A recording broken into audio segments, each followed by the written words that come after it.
Thank you so much, Cass. I know I'm biased, but that doesn't mean it isn't true. Don't we have the best volunteers and organizers in this operation? And I'm so thrilled to be with you to talk about where our country is headed and why this is our chance to answer the cynicism and the exhaustion in Washington by taking things into our own hands and making sure 2020 is a year we can all be proud of when we look back on this moment. And I know you're ready for that too. Folks, I want to start by asking you to paint a picture in your mind in as much detail as you can about a moment that is in our future.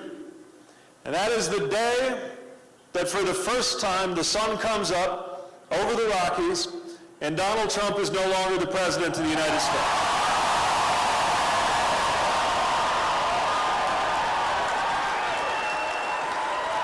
Let that image soak in for a little bit. Because that day is in our future. It'll happen one way or the other sooner than later. Let's make sure it happens sooner. But let's make sure we're ready for that day, too. Because if you really think about it, if you really spend a little time picturing how it's going to feel on that day, you see right away that that's not the day our troubles end. That's the day that our work begins.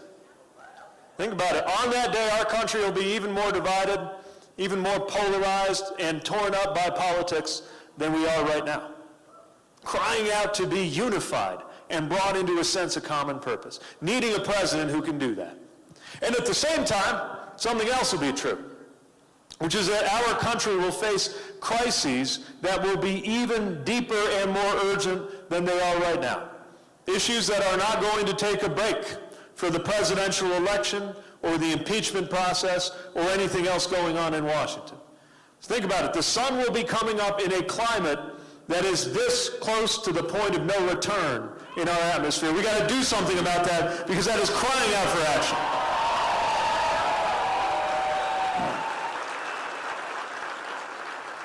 The sun will be coming up over an economy where they tell us everything's going along just great because the Dow Jones is looking good, but where one job is not enough for far too many Americans, that is crying out for action, and we'll be facing that president on that first day. Sun will be coming up over schools where kids are getting active shooter drills before they are old enough to know how to read. That is crying out for action on day one. So think about what that means. It means that we're going to need a president ready to get big things done with bold ideas that meet the moment for those issues, and one who is determined to actually do it in a way that will have our country be more unified. Be ready to galvanize, not polarize, the majority of Americans who want progressive change, and yes, that is a majority of Americans.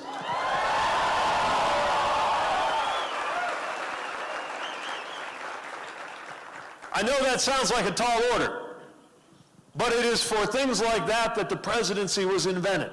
The reason I'm asking for your support is that I believe the presidency has a purpose. And the purpose of the presidency is not the glorification of the president, it is the empowerment and the unification of the American people. That's what this election is about, and that's why I'm running for president.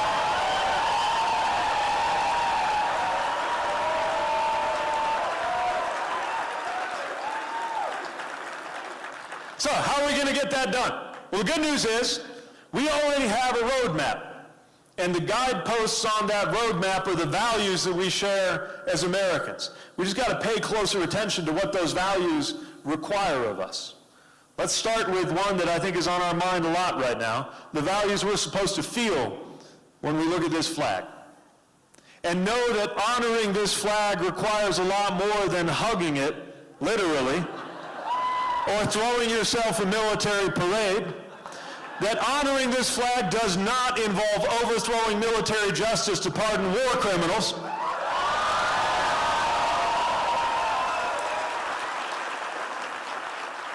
It calls for a different kind of patriotism and commitment to national security. A love of country that begins with the knowledge that our country consists of people, and you cannot love a country if you hate half of the people in it. I'm talking about something better.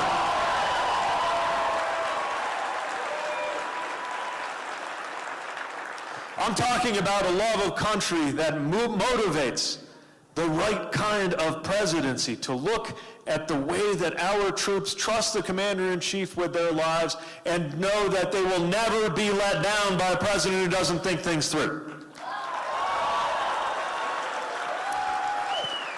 And I'm talking about making sure that our adversaries and our allies recognize this to be a country that keeps its word. And when I am your commander-in-chief, no ally will ever question whether it's a good idea to bet your life on the credibility of the United States of America. That needs to be fixed, and fast.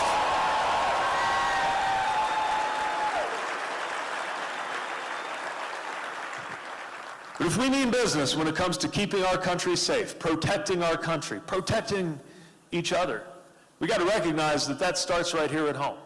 If we're serious about protecting our country, that means protecting its future. And that is why, in the name of security, we need to stand up and confront global climate change as the global security threat of our time.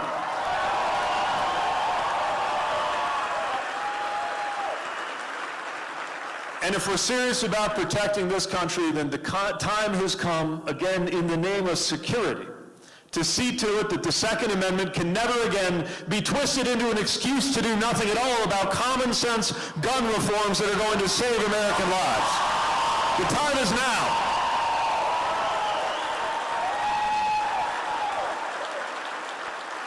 So that's what values like patriotism and love of country mean to me.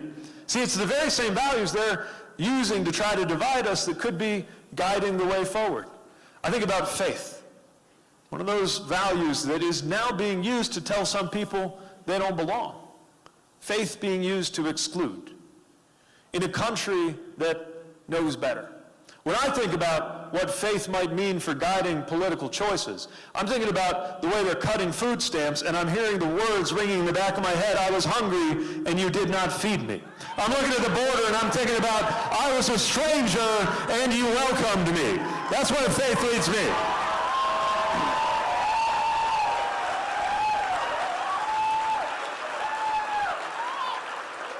So we can offer people of faith a choice in this election, and in doing so also insist on the constitutional principle that this country belongs to people of every religion and of no religion equally, and God does not belong to a political party in the United States of America. These are our values.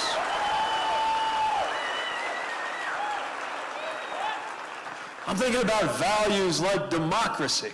Not just democracy, the system, democracy, the set of values that tells us it matters morally that we see to it, that every vote is counted and that every voter counts. That's why we got to do something to do away with districts run by politicians picking out their voters instead of the other way around. Let's fix that in the name of democracy.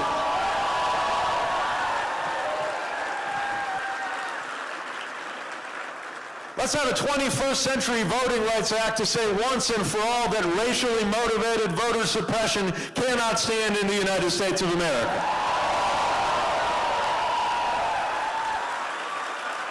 And yes, that goes for voter suppression in Indian country too. Every vote must be counted.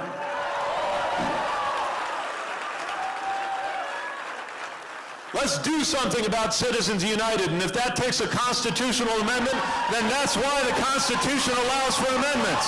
It's to defend our democracy. I'm even going to go out on a limb and suggest that in a democracy in the future, we might want to go ahead and pick our nation's leader by just counting up all of the votes and giving it to the one who got the most votes, like we do in every other election.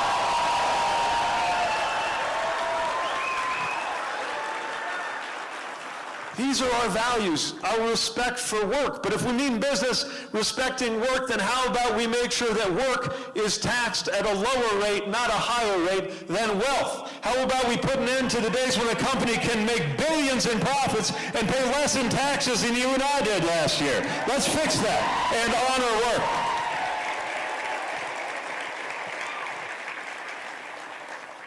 And let's honor the value of American freedom, but do so knowing that there's more to freedom than just cutting every regulation and tax you've ever seen. That's not enough to make us free. If we want to be free, we got to recognize that freedom is about being able to live a life of our choosing. Now, sometimes that does mean getting government out of the way. Like, let's keep county clerks out of the business of telling you who you ought to marry based on their idea of their religion.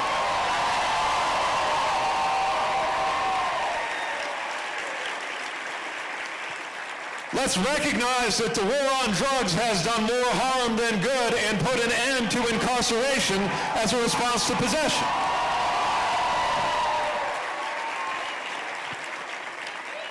Let's keep government out of the business of dictating to women what their reproductive health care choices ought to be.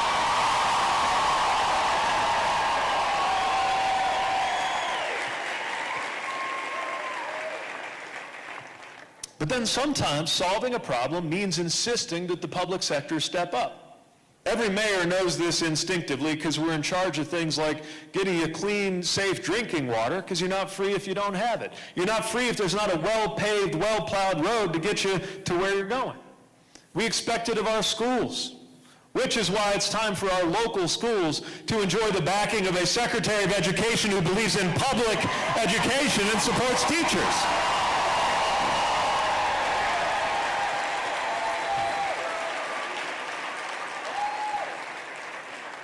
And yes, I believe the time has come for the public sector to step up and deal with the issue of health care, because you're not free if you don't have it. That's why we need Medicare for all who want it. Deliver the program for anybody who wants it, but I trust you to decide whether you want it, because you will make the right choice. These are the values that can lead us forward, solve big problems, and do it in a way that serves to unite the American people. And we got to get to work, because we can't wait. This can't wait 10 years. This can't wait 4 years. It needs to happen now. We can't wait any longer on climate. If the science tells us that the deadline scientifically to do something drastic is 2030, then the political deadline is 2020, because we're going to need a president who believes in climate science. Let's get that done now.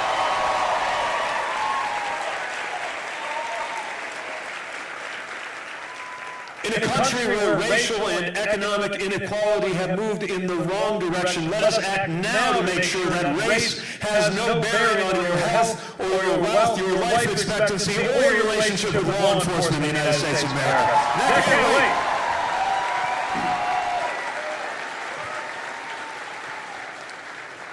With lives on the line, we can't wait to demonstrate that we will take the same level of resources and open conversation that we have for physical, medical issues, and finally see that that is applied to mental health and to addiction too. They can't wait because lives are on the line.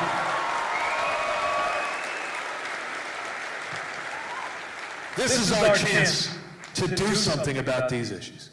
And I'm offering a little bonus into the bargain, another public health initiative, which is that if I'm your president, you can look forward to turning on the news, seeing the White House, and feeling your blood pressure actually go down a little bit instead of up to the roof. Wouldn't that be nice? Are we ready for that?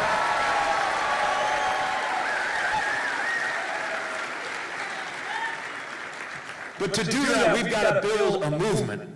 We've got to make sure we keep calling out to progressives, keep calling out to moderates. And I got to say, even though we're not going to agree on everything, I'm meeting an awful lot of what I like to call future former Republicans who are done with this president and ready to join the cause. And they should feel welcome.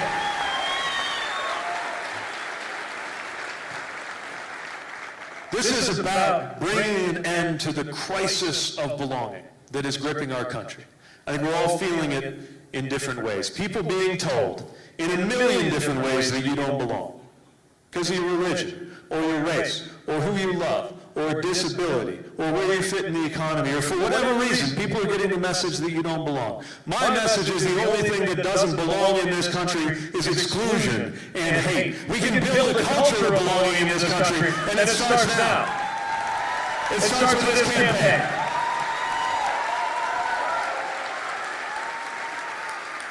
We don't have to wait We can do it right now in the course of the campaign before the first vote is even cast. It is happening in the way supporters are treating each other, and it inspires me. And if we can do that in this campaign, just think what we can do with the presidency in hand, using it for the right reasons and moving it in the right direction. That's why I'm running for president. That's what you're a part of. And that's why we're here.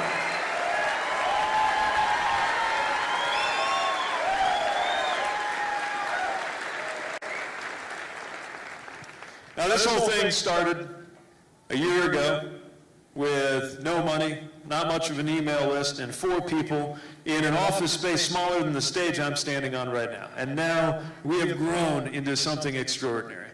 But the way I see it, there's no room too big to have some kind of conversation.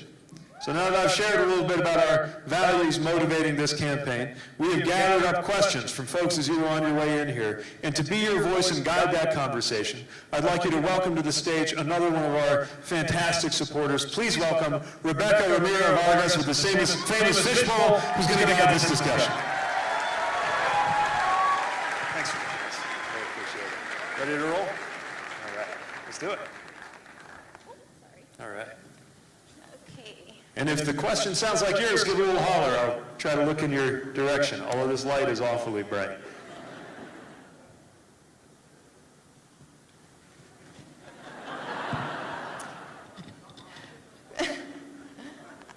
Okay. Do you believe that the House should suspend Bolton? Sorry. Well, let me say this. For the first time in a long time, I'd really like to hear what Ambassador Bolton has to say.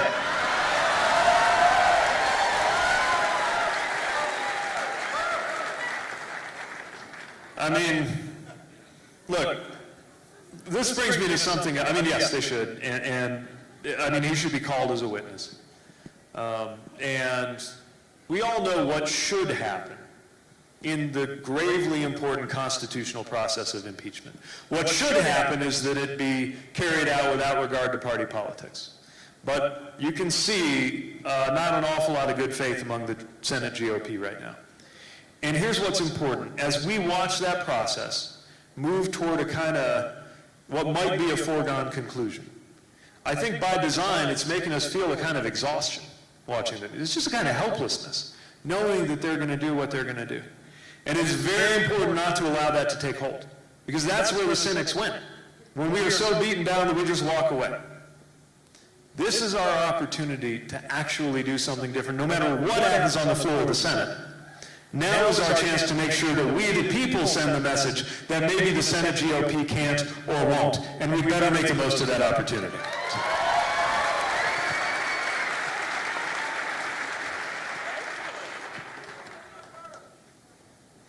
This is from Cheryl Coro, and she says, "What? Hi.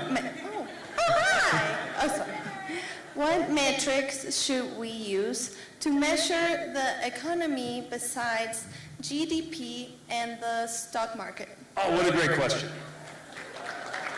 That's a great question. Because they're telling us everything's going great. And they say, just look at the stock market. And I'm glad, I'd rather have it going up than going down, but that's not the same as an economy working for all of us. You know, there's not a single county in the United States of America where somebody working full-time on minimum wage can afford a 2-bedroom apartment. Not one county. And in most places, not even a 1-bedroom. Here's something to think about. Life expectancy in our country is going down. People are living shorter lives. Which raises the question, if you're looking at the stock market, how is that even possible? And if it's happening, what is the point? So as your question says, well, we're counting the wrong things. So what are we going to do about it? Here's what I'm going to do.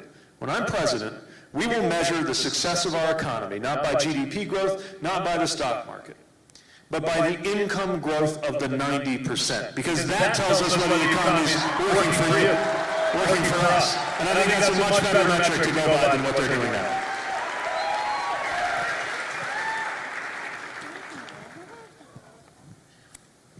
This is from Peter. Good name.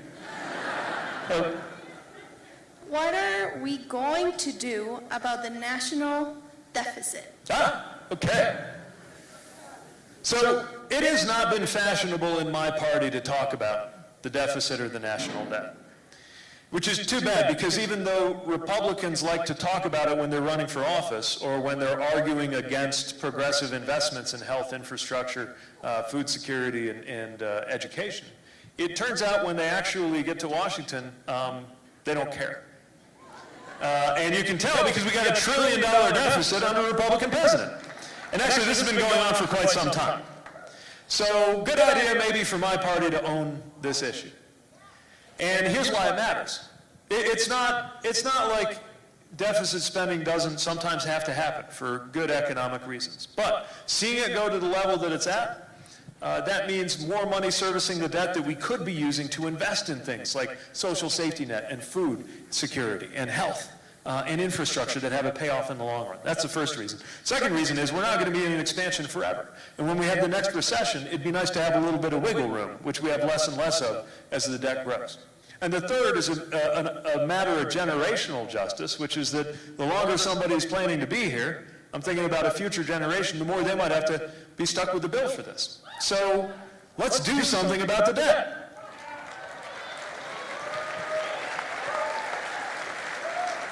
Now, here's what we're going to do. First of all, you'll notice that I'm careful what I promise in this campaign. Still big investments, game-changing investments. There's a reason why, even though I want to make sure college cost is a barrier for no one, there are some people wealthy enough that I want them to go ahead and pay their own tuition. So we can save those dollars for something else.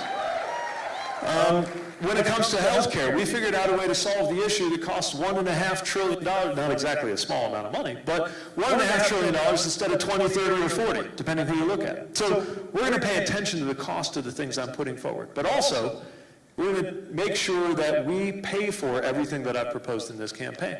And we can do it just by asking corporations and the wealthy to pay their fair share, by rolling back the Trump tax cut that went to the wealthiest and that we didn't need, and ensuring that those who do best by our economy contribute the most. If we do that, we have more than enough resources for a growing, strong economy and to pay down the debt while we're delivering on these programs, and we shouldn't be afraid to say so.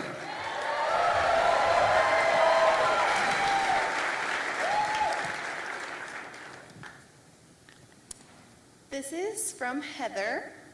I am a teacher. Thank you. What will you do to support teachers? Because we already have enough cheeks for accountability. Yes. To prove we are competent. I see it. Sort of. Sorry, to prove we are competent. Yeah. Checks and accountability. To prove you're competent. Yeah. And you're supposed to prove you're competent by having half of your job reduced to test administration and the other half of your job being automated away by all the requirements that are being put on your back, right? So, what's that? Art. Oh, that's even better. We'll get to that in a minute. So what do we do to support teachers? Well, I already told you my feelings on the Secretary of Education. That's one thing that's got to change. Secondly, and I'm not just saying this because I married a teacher, although that's helped me get an education about education. We have a shortage of teachers right now. Sometimes when there's a shortage, it raises the question of whether you are paying enough, and when it comes to teachers, we are not. We need to pay teachers better.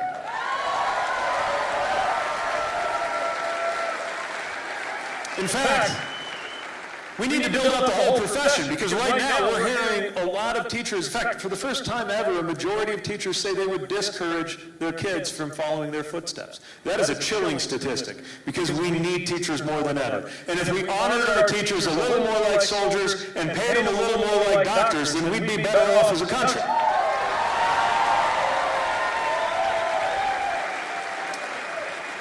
It also means making sure we're getting more resources to our educators, paraprofessionals, the kind of school support, mental health first aid training, and places to refer kids to.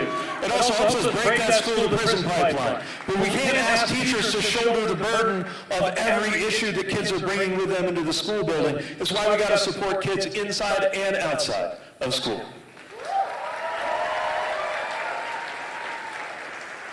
We got to make sure that of course we need assessments to see how kids are doing, but let's not turn it into a fetish and crowd out the actual craft that teachers have learned to practice, which is to instruct students. And since I heard a little bit about art, let me mention one more thing. Look, STEM education is very important. We got to do it in new ways. That's not all there is to the story, though. We got to make sure that we're preparing kids for a world where anything that you repeat all the time can be done by a machine. And so what's going to matter more than ever is problem solving, dealing with the unexpected, dealing with other human beings, social and emotional learning.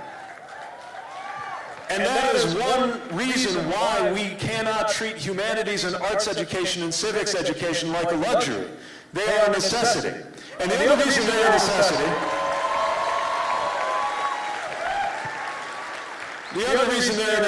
is we're not just educating workers, we're educating citizens and parents, and we need to make sure that the whole child gets an opportunity to develop and succeed. And again, that starts with supporting our teachers. So thank you for what you do.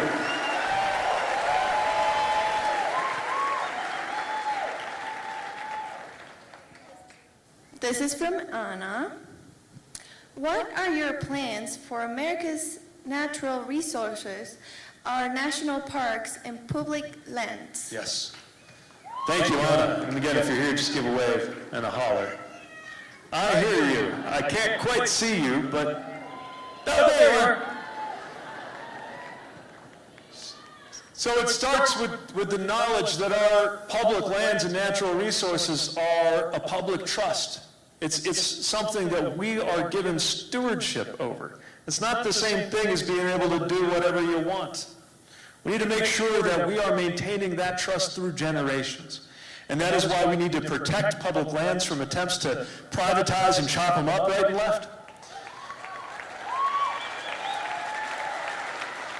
We need to protect them from environmentally destructive practices that are encroaching on public lands, just as we need to act when they're encroaching on tribal sovereignty, when there needs to be free, prior, and informed consent.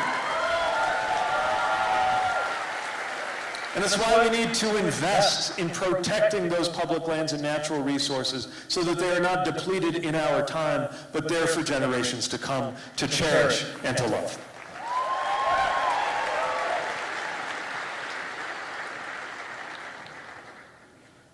This is from Mark, Denver. Hi, Mark. Should we arm our teachers to address school violence?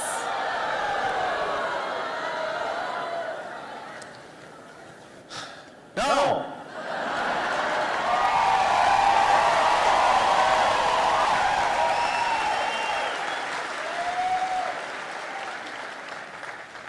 You know, as we talked about a moment ago, we're already asking teachers and educators to not only teach, but to counsel, to guide, to shape, and to deal with a whole lot of things. The idea that they're going to suddenly turn into a trained, armed guard, and that's a fair thing to ask of teachers when we haven't even done the basics, like doing something about background checks and red flag laws to make sure that our communities are safer.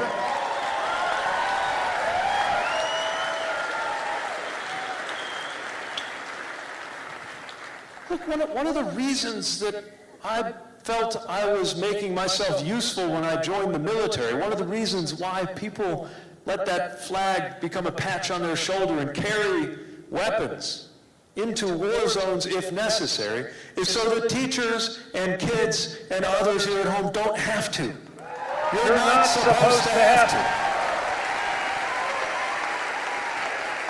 So let's take care of the basics. And yes, that's one of the reasons why weaponry, like the kind of stuff I trained on in the military, has no business being sold for profit anywhere near an American school or neighborhood, church, synagogue, or shopping center.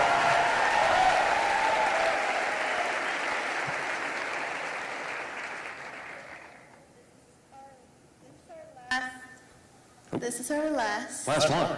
question.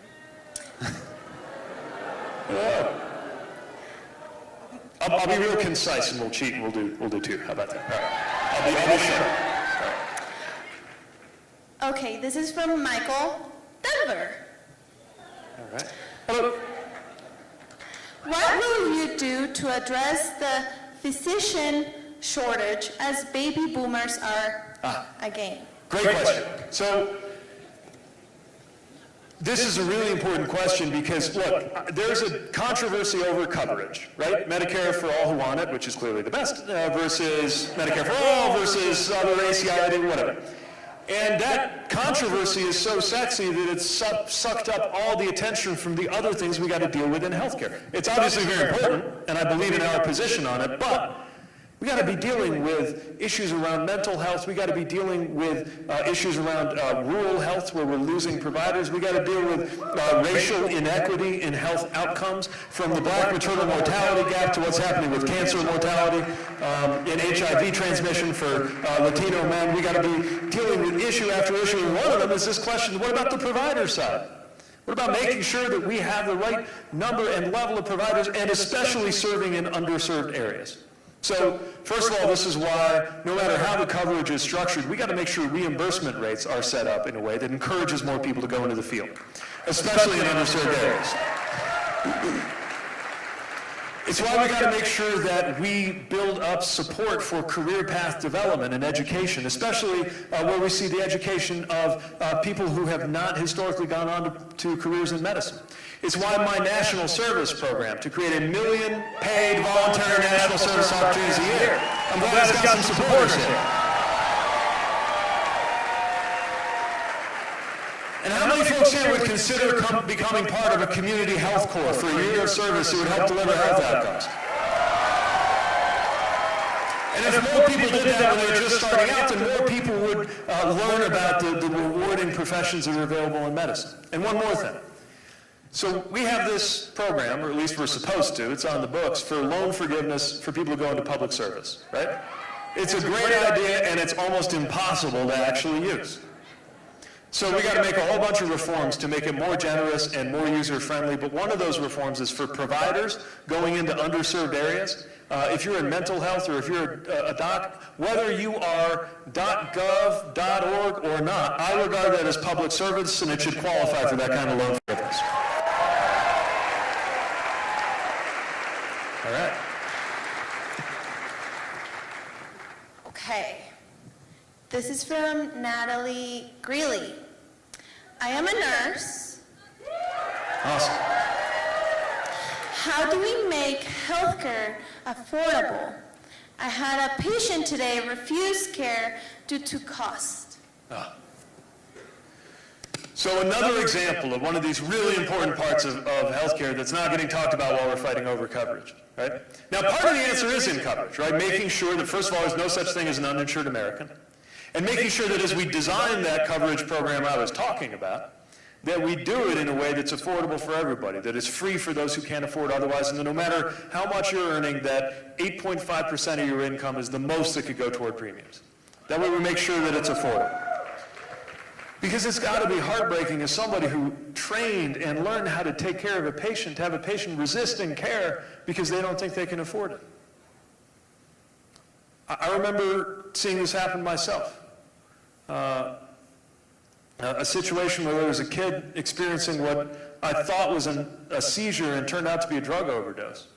And we called 911, and they came, they did a great job. As they are wheeling him into the ambulance, he's saying, "Don't take me to the hospital, I don't have any money." Should be the last thing he's thinking about. But it's even gotten into his head that he somehow should refuse care. So we've got to make sure everybody's covered, that they know they're covered, that the coverage is affordable, and that out-of-pocket costs are controlled. Which brings me to the subject of pharmaceutical costs.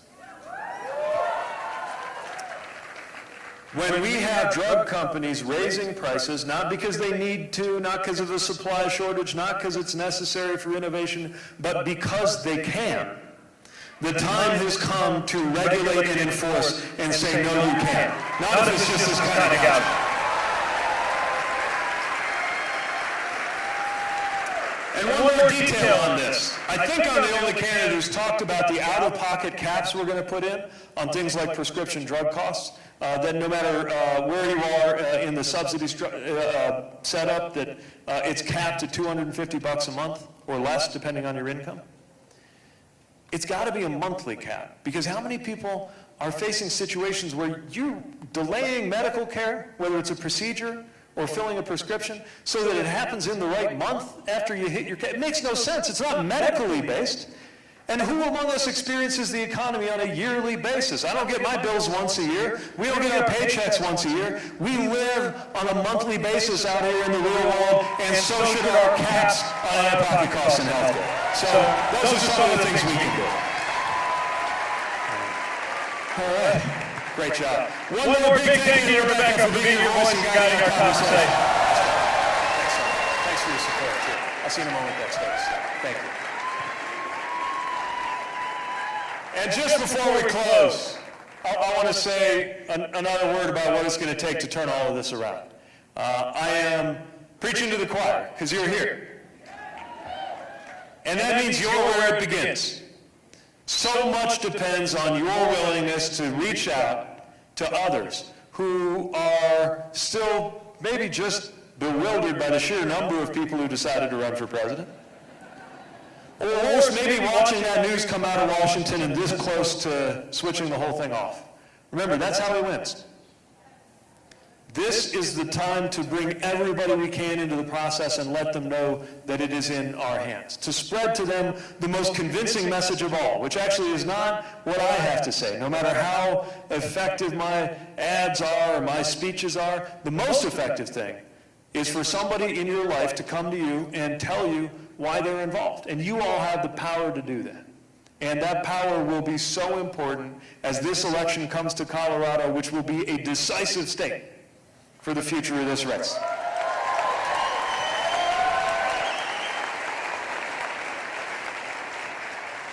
So I want to leave you with the idea of hope. Now, I know hope went out of style for a little bit in our political vocabulary, because we know how bleak the moment has become. But I am propelled into this by a spirit of hope.